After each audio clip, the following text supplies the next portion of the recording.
están todos? Bienvenidos a ¿Quién es quién? Conmigo se encuentra Camila Madariaga. Y conmigo está Camila Aguirre. El programa de hoy hablaremos sobre radio. Tendremos un entrevistado que nos contará un poco sobre su trayectoria, ya que es la voz de Chile. La voz radial de Chile. Así lo conoce. Entonces ahora escucharemos el siguiente audio y veremos quién es nuestro entrevistado. Y me decían mis alumnos, gente muy joven, me decía, profe, mi mamá Yo creo que lo conozco. está Yo también. de llanto, mi papá, mi abuela, todo porque es radio de generaciones. Es decir, ¿quién no ha escuchado la característica del correo minería alguna vez? Todo el mundo. Ahí lo dijimos Y todo. ¿O no? Sí. Vamos a darle la bienvenida aquí. A Hermógenes Carril, bienvenido. Un fuerte aplauso para él. ¿Cómo está, Hermógenes? Bien, Camila. Hola, ¿cómo estás? Bien, Camila. Bienvenido a ¿Quién es quién? Las Camilas. Parece que el programa se llama ¿Quién es quién entre las dos? Así es. Bienvenido a nuestro programa. Y de partida queríamos comenzar con lo que habíamos hablado en el principio del programa, que usted estuvo en la radiominería. ¿Cómo fue para usted llegar a la radio? ¿Siempre quiso estar en radio? Sí, me gustaba la radiominería. Yo soy de Concepción. Trabajé varios años allá en radio, como radiocontrolador, como locutor. Pero cuando me puse a estudiar periodismo acá en Santiago, en la Universidad de Chile, entonces necesitaba trabajar en alguna radio. Y fue así como en segundo año de la universidad, me acerqué a la radiominería para trabajar como de ayudante de algo, digamos, cortando cables por último, escribiendo algún texto, y rápidamente enganché, comencé a trabajar los fines de semana. Había un periodista que le gustaba que yo fuera porque me pasaba hartos cables y yo los escribía, los leía, escribía, qué sé yo. Así que prácticamente me gustó mucho la radiominería y reitero, de segundo año para adelante, y ahí no solté más a la radiominería porque fue la única aquí en Santiago en la que trabajé. ¿Y siempre quiso estar en la radio? Sí. Sí. Desde un principio, desde un inicio. Sí. ¿Nos puede contar un poco cómo llegó al periodismo? Yo, como dije, de Concepción, donde estudié 2 carreras que no terminé. Primero Ingeniería de Ejecución Electrónica y después 3 años de Kinesiología. Y me vine aquí a Santiago y cuando estaba acá en una sala de grabaciones particular, como radiocontrolador, dije, me tengo demasiado tiempo. Y aquí sí que puedo estudiar periodismo, porque en Concepción no lo pude hacer porque la Universidad de Concepción, que tenía periodismo, cerró la escuela de periodismo debido a todo lo ocurrido en 1973. Era una situación política grave, vale decir, así que no había ninguna posibilidad. Y ahí comencé a estudiar periodismo, que era lo que yo quería, y lo complementé con lo que yo sabía de radio desde el punto de vista técnico. La verdad que estamos muy agradecidas de que usted haya venido a nuestro programa, porque cabe decir que usted tiene una larga trayectoria en radio, en los medios. Entonces, ¿podría contarnos alguna anécdota en especial? A ver, anécdotas hay varias, contables no sé cuántas, porque a veces sucede. No me ocurrió a mí, sino que le ocurrió a otro compañero. Él trabajaba en un móvil, vale decir, era una camioneta con un equipo de VHF para conectarse con la radio a través del aire, un equipo especial, un walkie-talkie, eso es. Entonces, le daba lata que lo mandaran temprano a cubrir conferencias de prensa, a Pudahuel, a Recoleta u otras partes. Claro. Entonces, él siempre decía que no estaba en el lugar donde estaba. ¿Por qué? Porque a esa hora cuando, digamos, le daban el pase o le daban la pauta, él habitualmente estaba a media cuadra o estaba en la radio mismo a punto de tomar desayuno, que era lógico, Claro. parte de la vida. Entonces, un día, el jefe de informaciones de la mañana le dijo, atención, atención, móvil 303, ¿dónde estás? Le dijo, todavía estoy aquí en Santiago, o sea, estoy en las calles de Santiago, están con problemas. Y él es mentira, él estaba al lado de la radio, de hecho estaba en la radio claro. ya. Ahí estaba con la camioneta. Así que todavía ando por acá, por el sector. ¿En qué sector? Estoy por acá por Pudahuel, le dijo. Ah, qué bueno, le dijo, porque justo hay una conferencia de prensa en Pudahuel. Así que tuvo que partir sin tomar desayuno de ahí Directo porque para había allá, mentido. claro. Entonces después la subimos nosotros, pero fue muy buena porque por mentiroso tuve que ir a cubrirla. Una noticia del cual él no estaba pauteado. Así que eso fue una anécdota, una de las que se puede contar que era muy graciosa. O sea, cada vez que yo veía a este Claro. periodista, yo me acordaba de eso. O sea, por mentiroso le pasó, tuvo que efectivamente ir desde Radio Minería, que estaba en Providencia y esperemos todo que al usted lado, no- a Pudahuel, que era más o menos lejos Claro. la tirada. Así que tuvo que hacerlo. ¿Y usted no la hizo nunca? No, yo No hice, le tocó hacerlo. yo hice otras cosas, qué sé yo, que de repente... ¿Cómo cuáles? ¿Cómo cuáles? A ver, una vez me mandaron a reportear y se me echó a perder la grabadora. Y no tenía el audio. Ay, no. Entonces, no me acuerdo qué triquiñuela hice y le mostré el audio que había hecho a mi jefe. Y la verdad es que en realidad la grabadora se había echado a perder por mala manipulación. O sea, estas grabadoras nuevas que llegaban en esa época. Entonces, la culpa era un poco mía en realidad. Entonces, para evitarme problemas, le dije que se había echado a perder la grabadora y se lo demostré. Y él quedó muy conforme, así que... Pero es poco contable, o sea, digamos. Sí, claro. Son una de las cuatro. Pero también usted actualmente hace docencia en 10 universidades. ¿Cómo lo hace para estar en 10 universidades? Bueno, yo siempre he dicho que soy un profesor taxi, vale decir, corro un poco para allá, pero en la universidad en la cual estoy haciendo clases, yo me pongo la camiseta de esa universidad en ese momento.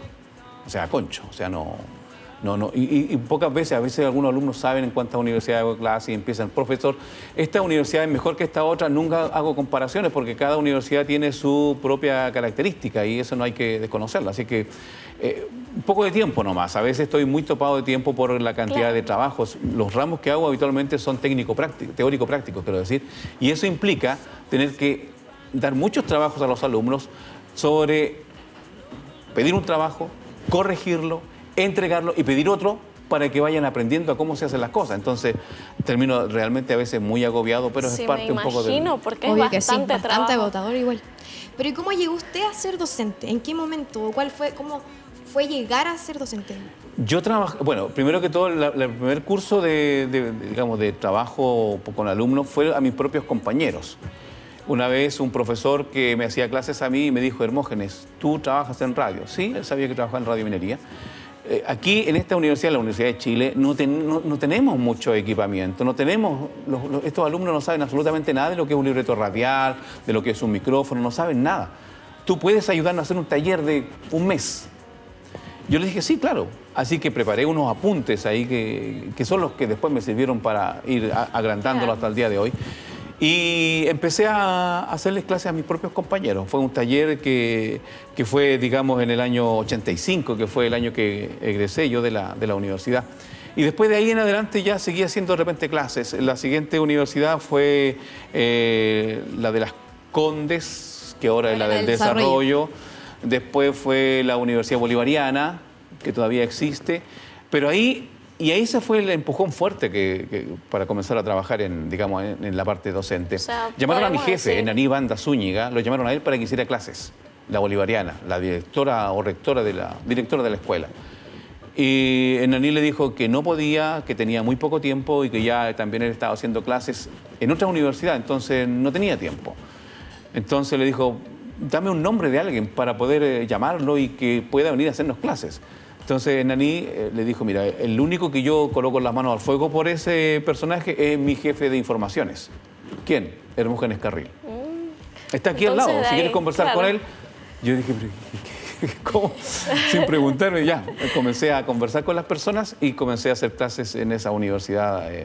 Y de ahí hay por lo menos 2 personas o 3 personas que hasta el día de hoy practican el periodismo. Por ejemplo, hay un periodista que se llama Jaime Huerta, y que es el segundo de a bordo de Megavisión, por ejemplo, ahora en este momento. Hay otro muchacho de apellido Hernández, que es el jefe de deportes de la radio ADN. Rodrigo Hernández, justamente.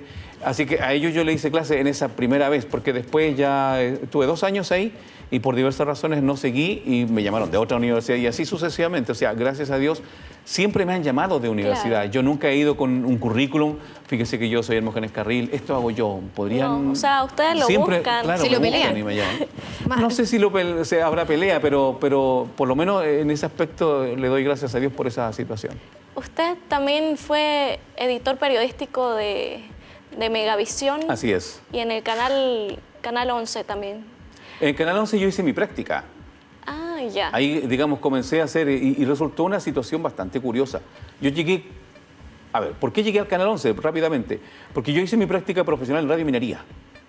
Pero la jefa de carrera no me reconoció esa práctica Ya. porque ella no la había autorizado.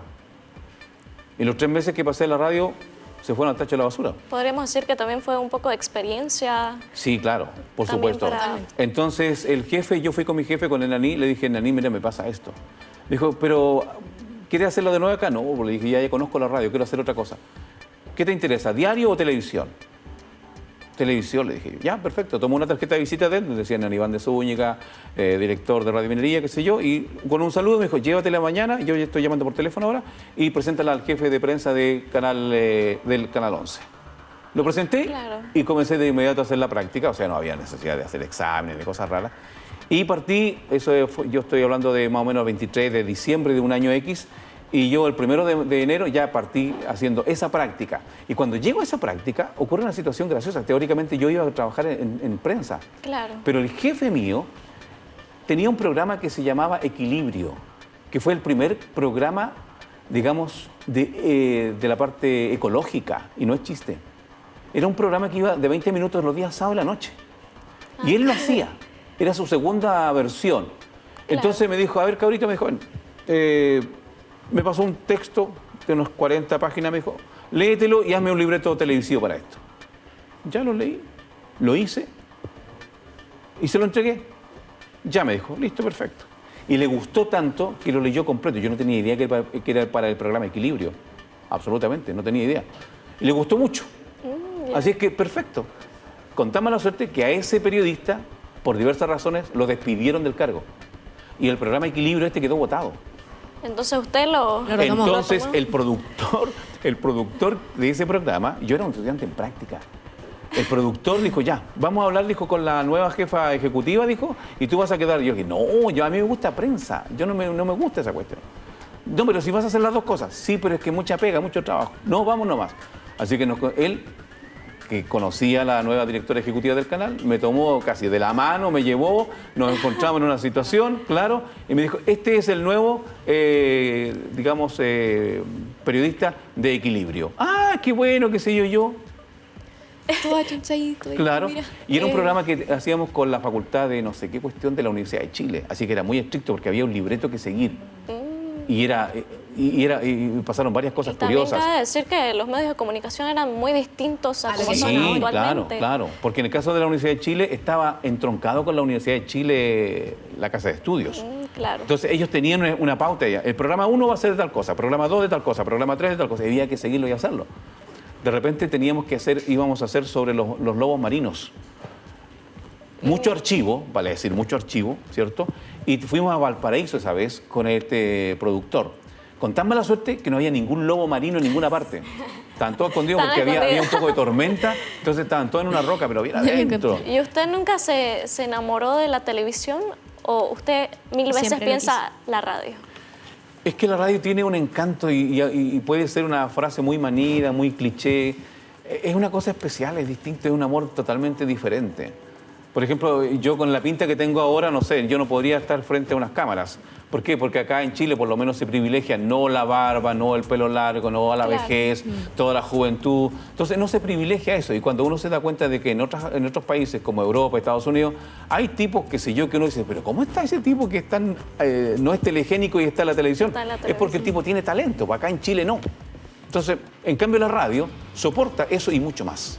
Y retomando la radio, ¿cómo ha vivido, cómo ve usted la transformación de la radio? Antes la radio era más conservadora, ahora hay más grupos de jóvenes en la radio. ¿Qué crees? ¿Qué opina usted de eso? Yo creo que es bueno que la juventud se vaya apoderando de la radio, evidentemente, pero lo que no me gusta mucho es la falta de respeto que hay hacia el auditor. Uno nunca sabe a quién se está dirigiendo. Eventualmente en la mente del locutor o del conductor puede tener un público X, una persona X para dirigirse. Usted que nos está escuchando, usted que nos está escuchando. Pero no sabe quién es ese usted. En cambio acá, por ejemplo, hay una falta de respeto muy grande y a veces se usan muchas malas palabras. Y después la gente cree que se pueden utilizar, que se pueden emplear. Y depende, evidentemente, del lugar donde se está usando esa palabra. Si todas las palabras que están en el diccionario, cuando uno dice un garabato, uno dice una palabra, una cosa malsonante o uno es coprolálico, sí, esa palabra lo más probable es que esté en el diccionario. Pero no por el hecho de estar en el diccionario es usable, porque hay que ver el contexto en que se usa. Pero también no creo que se ha perdido un poco, porque cabe decir que en Radio Minería, por ejemplo, usted era la super voz, podríamos decir. Sí, o son mejores que no, yo. es que hay que decirlo. Hay que destacar. Entonces, ahora como que se ha perdido eso. Ya uno no sabe quién está hablando en la radio, Y en de los hecho, programas. perdona que te dije, ahora las personas se muestran. Antes era una Claro, curiosidad de la persona se de mantenía buscarla, hasta el final ese incógnito. suspenso. El ¿A suspenso quién de quién pertenece esa voz? Sí, yo viví esa época en que a veces uno teniendo una voz bastante fuerte, qué sé yo, en fin, lo llamaban muchas, especialmente mujeres por teléfono, damas, qué sé yo, o al revés, yo tenía compañeras, qué sé yo, que lo llamaban varones. Entonces, claro, porque la voz humana es realmente exquisita, o sea, provoca algo en nuestra imagen acústica Claro. que es difícil de definir. De repente con una voz una persona puede pensar que es un tipo muy joven y no, a veces puede tener una voz de joven, pero la persona desde el punto de vista entonación, físico, ¿no? claro, es una persona ya muy adulta. Y también cabe decir que su voz es como FM. O sea, ahora se ha Sí. perdido eso realmente. Sí, lo que pasa es que un poco. antiguamente quienes podían acceder a hacer radio nomás eran personas que tenían muy buena voz porque los micrófonos eran muy malos. Ya. Entonces, la única posibilidad de sobresalir eran personas que tuviesen una tremenda voz, qué sé yo. Por ejemplo, yo conocí locutores como Petronio Romo, como el mismo Juan Carlos Gil, por ejemplo, u otros. Una voz pero preciosa, o sea, estar al lado de ellos y ellos hablando, te retumba, Claro. lo de su pecho se te pasa a ti porque se aprovecha, ellos aprovechan, qué sé yo, la parte del tórax para hacer cajas de resonancia de sus voces. ¿Usted tuvo que, o sea, practicar su voz? Poco. ¿Tuvo que cambiar algunas Poco, cosas? poco. La voz siempre la tuvo. Sí, o sea, digamos, esta voz que a veces la tengo que cambiar cuando estoy haciendo clases, por ejemplo, porque tengo que elevar el tono de voz para que el que esté más allá me escuche. En cambio, cuando estoy hacia abajo aquí, cuando estoy con poca gente, yo hablo y ahí descansan mis cuerdas vocales. Ahí me encuentro agradado de estar hablando bajo. ¿Qué podría resaltar de la radio del ayer, podríamos decir, a comparación de cómo está actualmente funcionando? Creo que hay mucha gente gritona ahora, especialmente los DJ, qué sé yo. Lo que en este mundo no favorece mucho. Y lo otro es que hay mucha gente que sí tiene posibilidades de expresar lo que siente o lo que cree, pero muchas veces lo hace de mala forma. Entonces no necesita gritar, no necesita garabatear, no necesita qué sé yo. O sea, falta esa educación que va más allá tal vez incluso más de la voz, sino que sea una persona culta. Claro. Hay una incultura muy grande en la radio. Falta en más este momento. preparación, podríamos decir, Claro. para los nuevos periodistas, o hay muchos que no son periodistas también que están Exactamente, dentro de claro. las radios. ¿Podría hacer alguna crítica a eso al respecto o no? Yo creo ¿O que considera la gran crítica es que le falta mucho conocimiento a las personas y mucha cultura. Y lo básico, el respeto por los demás. Tan sencillo como eso. Pero a través de, de estas críticas, ¿usted cree que la radio va a morir en algún momento? No, es imposible que muera. Es cuestión de, bueno, todos sabemos que Chile es un país sísmico. Nadie en la UNEMI le dice, ande con su televisor con 4 pilas, qué sé yo, para cuando le demos alguna información respecto del temblor o del terremoto. Los kits de emergencia de la UNEMI que prepara en Arica, en Antofagasta, que lo está preparando y constantemente incluyen radios. Incluso más la UNEMI tiene en esa zona 2 o 3 estaciones de radio para Informar para a las informar a la personas. gente sobre los temblores y todo lo demás. Lo que pasó en el 2010, muchas personas Exactamente. tomaron de inmediato la radio Claro. El y televisor no sirve de valorizaron. nada. O sea, De nada. la persona que quiso guardar su LED, qué sé yo, su LCD porque era muy grande y se lo iban a... O sea, ¿dónde lo va a enchufar si no hay corriente? Entonces, la radio no va a morir nunca. Nunca, nunca. Esperemos, ¿no? Esperemos. Que sea así. Es que es difícil que muera. Por último, si estás sintonizando una radio en tu celular, es una radio que está en tu celular. Claro. A lo mejor alguien dirá, no, hablando- pero la cámara, imagínense, este pequeño lugar donde estamos aquí nosotros, todo lo que necesita para hacer este programa. En cambio, en la radio, con un solo micrófono y tal vez por ahí en un chucucho, y ya estás al aire. Entonces no se necesita absolutamente nada más. Así que la radio es difícil magia que de la muera. Es la gran magia de la radio, que va a perdurar per secula seculorum. Veamos, La queremos mostrar. queremos mostrarle una imagen. A ver qué se le viene a la mente. Que nos Y cuente. también qué es la radio junto al Papa de la Paz. Queremos conocer. A ver, ahí dónde está. Ahí lo vemos a la ¿Quiénes derecha. son todas estas Sí, personas que estoy están sentado aquí? ahí como digamos, en cuclillas como los futbolistas. A la derecha. No tengo barba, lentes más grandes, con algo de más de peso tal vez, pelo negro total, no pintado. Son varios colegas de las radios que trabajaron en esta cadena que se llamó La Radio junto al Papa de la Paz, para transmitir los eventos donde estuvo el Papa Juan Pablo II aquí en Chile cuando vino. Nosotros en ese momento veníamos llegando de Antofagasta, que fue donde transmitimos la partida del Papa hacia otro país, hacia el Vaticano, perdón. Y ahí la gracia de esa fotografía es que somos de varias radios. Está la Minería, la Portales, la Nacional y la Agricultura. No veo a nadie de la Agricultura ahí. Entonces, que éramos 4 radios y éramos todos amigos. O sea, en el dial, enemigos, pero en ese trabajo conjunto con el Papa, todos amigos. De hecho, se nos asignó a nosotros transmitir desde Antofagasta, porque la radio chilena, que era la radio del Episcopado, no tenía una sede en Antofagasta. Entonces nos pidieron, por favor, que nosotros hiciéramos la radio del Episcopado para ir con nuestra señal hasta el Vaticano. Entonces esto fue más como la radio de Chile. No habría... Sí, podría ser la radio de Chile, sí. Aunque había otras cadenas importantes, como la misma Radio Cooperativa, que trabajó, pero con mucho... Y aquí hay una anécdota. Trabajamos en calle Ejército, donde ahora ya no está la Radio Portales. Ese era nuestro centro de trabajo. Y un día de estos, uno de los productores llamó al cardenal de la época. Entonces le dijo, cardenal, estamos llamando aquí desde la radio junto al Papa de la Paz para que nos mande un saludo. Pero con mucho gusto, hijo, le dijo. Y saludo a todos mis amigos de Bolivia, porque él pensó que era de la Paz, que estaban llamando desde Bolivia. Y nadie lo sacó del error al cardenal, así que lo dejaron nomás. Pero así que muchas gracias, hermanos bolivianos, qué sé yo. Ya, perfecto. Bueno, el saludo fue para los bolivianos. Exactamente. Ay, Pero fue cansador el momento. Sí, agotador. ¿Desde cuántas horas tuvieron que estar transmitiendo? A ver, yo puedo hablar por mí. Cada vez que andaba detrás del Papa, cuando vino aquí a Santiago, habían incidentes. Yo, por ejemplo, cuando llegó el Papa, estuve en la oficina de correo frente a la Plaza de Armas desde las 9 de la mañana hasta las 10 de la noche. Andaba con mi mochila, Claro. con mi cocaví, con sándwiches y todo lo demás, qué sé yo, porque sabía que iba a ser larga la tirada. O sea, entramos a esa hora y no nos dejaron salir del edificio porque el Papa iba a pasar muy, muy cerca para ir a la catedral, donde tuvo su primera misa. Y después que se fue recién, ahí entonces nos fuimos. Así que para mí estuve por ejemplo, afuera del Estadio Nacional, cuando él estaba hablando a la juventud, cuando dijo, ¿queréis dejar el sexo? No, le dijeron. Y en televisión bajaron todo eso, aprovecharon y tiraron otra cosa para evitar que ese no fuese tan Claro. fuerte. Así que fue muy cansador. No había locomoción colectiva. Así que todo era a pie. A pie. A pie. A pie. No servían los vehículos, no servían los móviles que entonces fueran. Nos podían acercar, qué sé yo, pero el acercamiento era, te dejo aquí a 10 cuadras más allá, tienes que llegar. Ay, no. Y ahí se instalaron, ahí aparecieron las famosas vallas papales que ustedes ubican ahora. Antes los carabineros cuando cerraban un perímetro era con cordeles ¿Tendrá de algo estos que de ver? cáñamo y todo Claro. lo demás. ¿Tendrá algo que ver el nombre de él? Sí, claro, por eso ahí las estrenaron. Por Vaya. eso las pusieron. Y a nosotros, vallas papales, estábamos los periodistas nos colocaban en un cuadrilátero, llamémosle así, y adentro.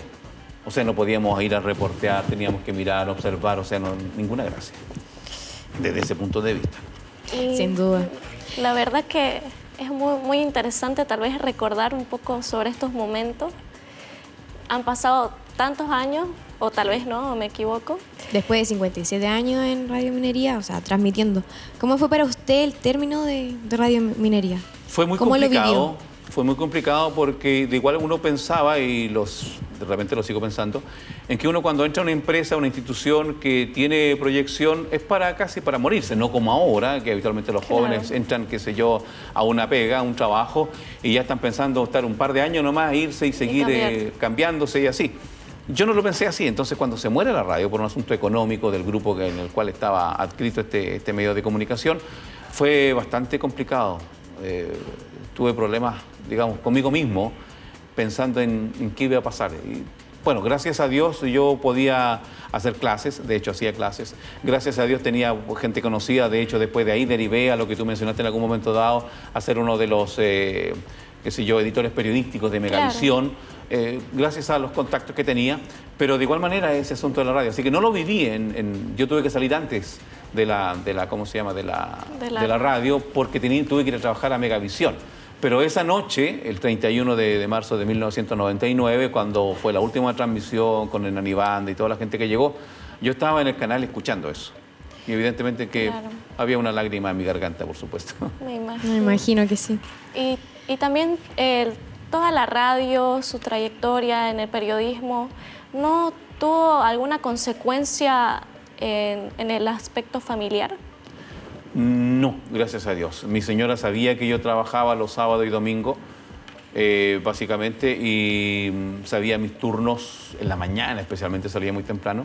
Claro que evidentemente no había muchos cumpleaños, en Navidades eran muy restringidas, Año Nuevo la nada misma, porque a mí me gustaba trabajar el 1 de enero del año.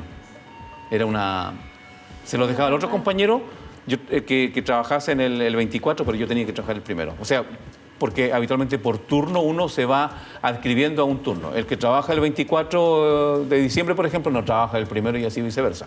Pero a mí me gustaba el 1 de enero porque no hay noticias. Claro. Entonces se inventan muchas cosas. O sea, no de invento de ficción, Claro. sino que se pueden hacer cosas Se puede. interesantes. Sí, claro. Pero ¿y con sus hijos?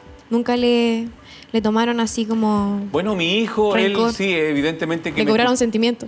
¿Cómo se dice? No creo que no, porque llegó un momento en que me las pude arreglar como para participar de él y de hecho en algún momento dado, especialmente cuando él estaba ya grandecito, en cuarto de enseñanza media, yo pude en algún instante tener la posibilidad de ser su apoderado e iba a las reuniones de apoderado.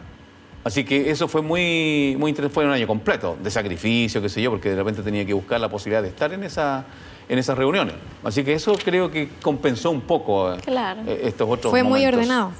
Traté de ser ordenado, sí. Tal vez más organizado que Que ordenado. Sí, ambas Claro. situaciones son... Y para ir cerrando. Sí, podría dejar un mensaje tal vez a sus estudiantes. ¿Qué espera de ellos aquí ¿O qué a sueña largo para plazo? ellos? Bueno, a mí me gustaría que tuvieran pasión por lo que hacen. Esa palabra que a veces no la tomamos en cuenta, pero creer que las cosas se pueden hacer siempre mejor. Y especialmente yo le digo a los chiquillos, ustedes están estudiando periodismo, es una carrera, digamos, universitaria. ¿Por qué le piden tanto a un médico que también es universitario si a los periodistas ustedes no les piden tanto? Entonces, si vas a ser un periodista deportivo, tienes que saberte, pero todas las jugadas de lujo, tienes que saber exactamente cuál fue la lesión de Leo Messi. Exactamente, no me digas, que se dio en un control de actualidad, está lesionado, va a estar, qué sé yo, 3 semanas fuera. ¿Pero por qué? ¿Qué músculo fue el que se lesionó? Alguien va a decir, pero qué tipo más, digamos, detallista. Claro. El dato Pero duro. pero es que es el dato duro. Dentro de lo que es el deporte, hay muchos periodistas no muchos, pero hay muchos periodistas que trabajan lo que es la parte estadística. Yo a veces veo algunas películas, digamos, de los gringos, y con los gringos a veces se recuerdan jugadas del béisbol, de corrido, se las saben de memoria. El minuto, qué es lo que hizo el tipo. Claro. Acá en Chile, con suerte nos acordamos, qué sé yo, que Chile ganó, qué sé yo, a Perú y que le ganó a Brasil. No sabemos, hasta estos partidos ya deben estar olvidados los goles contra Brasil, por ejemplo. Entonces, ese tipo de cosas, un periodista deportivo, por ejemplo, no me sirve para eso, porque de Claro. eso ya hay mucho ya dentro del nicho de periodismo deportivo. Entonces, el mensaje está para los estudiantes de que necesitan hacer las cosas con pasión, tomarse en serio esta carrera Así de es, periodismo. y al máximo, o sea, ser detallistas, practicar el periodismo de precisión. No, eso no es que hubo un atentado, sí, pero ¿y cuántas personas murieron? ¿Cuántas quedaron heridas? ¿Por qué exactamente se produjo eso? No adornar. Exacto. ¿Ah? No adornar la... No, decir, porque eso lo puede decir cualquier persona, incluso más la persona que vende los diarios en la esquina, puede decirlo porque le echó una mirada a los diarios, sí, hubo un atentado en tal lugar y murieron hartas personas, Entonces, pero ya ¿cuántas? sabemos. Hay que dejar de lado esas malas costumbres. Sí, por eso y que a adoptar las veces yo mejores. digo Y ponerse exactamente, si no lo sabe exactamente, qué pena por él. Y también muchas gracias por haber compartido Muchas con gracias. nosotras Gracias a algunas de sus ustedes por la invitación experiencias. Y la verdad que vamos a tomar en cuenta muchos sus consejos y de su trayectoria. Y esperemos de aquí en adelante. siga haciendo clases y que algún día quizás pueda retomar la radio. Sí. Algún día también. No sé, me gusta escuchar la radio, pero a veces cuando la escucho y me digo, pero ¿por qué dices eso a los periodistas jóvenes especialmente? ¿Por qué estás diciendo eso? Ese verbo no existe. Entonces, Así ese es. tipo de cosas a uno le da lata porque se supone que somos universitarios. Claro. Se supone. Ese es- Muchas gracias. Muchas por- gracias, Gracias a Imogen. ustedes, chiquillas. Esto fue ¿Quién es quién? Les agradecemos por su sintonía. Nos vemos la próxima vez.